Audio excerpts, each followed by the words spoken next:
Bonjour, aujourd'hui Abigail et moi allons vous présenter l'orthodoxie. L'orthodoxie est l'une des trois grandes traditions qui constituent aujourd'hui le christianisme avec le protestantisme et le catholicisme. Le signe de la croix des orthodoxes se fait de haut en bas et de droite à gauche. Il se termine à gauche sur le cœur et il est fait avec trois doigts pour la Sainte Trinité, le pouce, l'index et le majeur. Il y a autour de 283,1 millions d'orthodoxes, soit environ 12% de chrétiens de fidèles dans le monde. Elle est aussi considérée dans les autres protestants, donc dans les 3,2% au Canada en 2019. La religion orthodoxe est principalement présentée dans l'antique zone de culture grecque, c'est-à-dire dans la zone orientale du bassin de la Méditerranée. La Grèce, l'Albanie, la Turquie, la Syrie, le Liban, l'Israël, la Palestine et la Géorgie.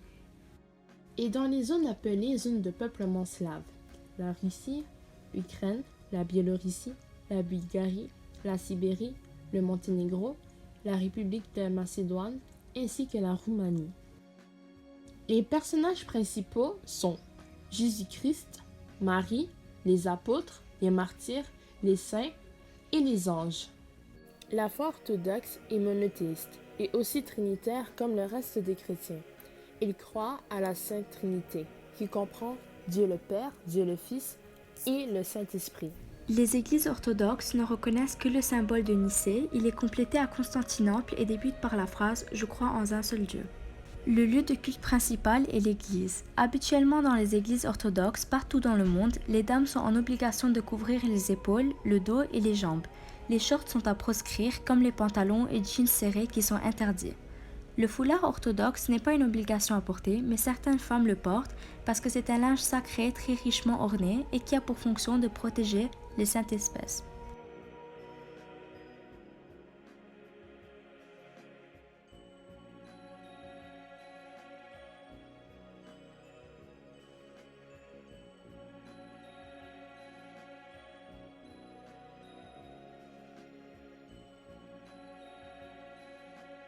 Les icônes sont des peintures religieuses sur bois.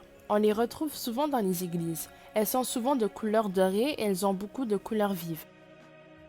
Les textes sacrés sont la Bible, qui sont traduites à partir de l'Ancien Testament grec et le Nouveau et l'Ancien Testament.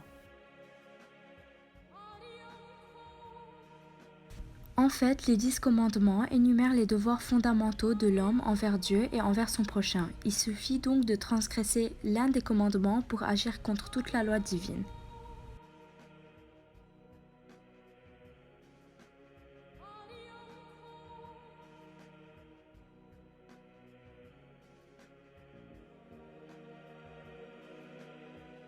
Les dates des principales fêtes orthodoxes varient chaque année, mais quelques fêtes ont toujours lieu à la même date.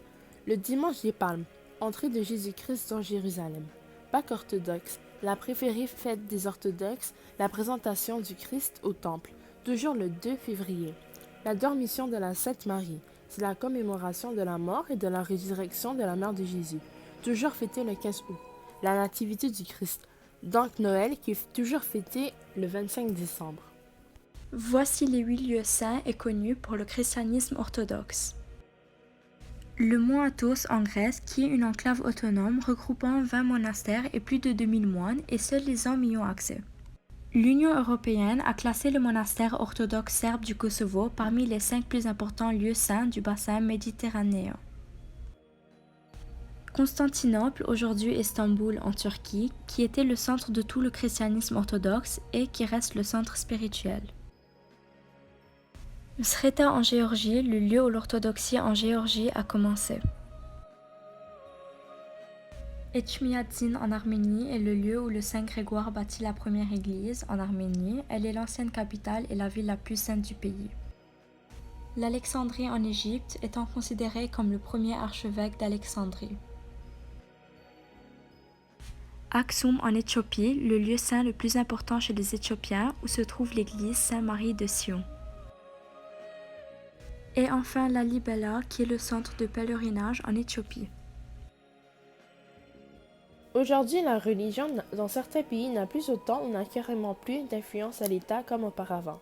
Et la religion et la politique ne sont pas du tout liées au Canada, parce que le Canada est un pays laïque. Or, il y a très longtemps, l'Église orthodoxe proposait aux acteurs politiques ses propres idées et travaux idéologiques, et le patriarche, qui jouait un rôle symbolique dans les relations entre l'Église et l'État, a collaboré avec le pouvoir politique en Russie.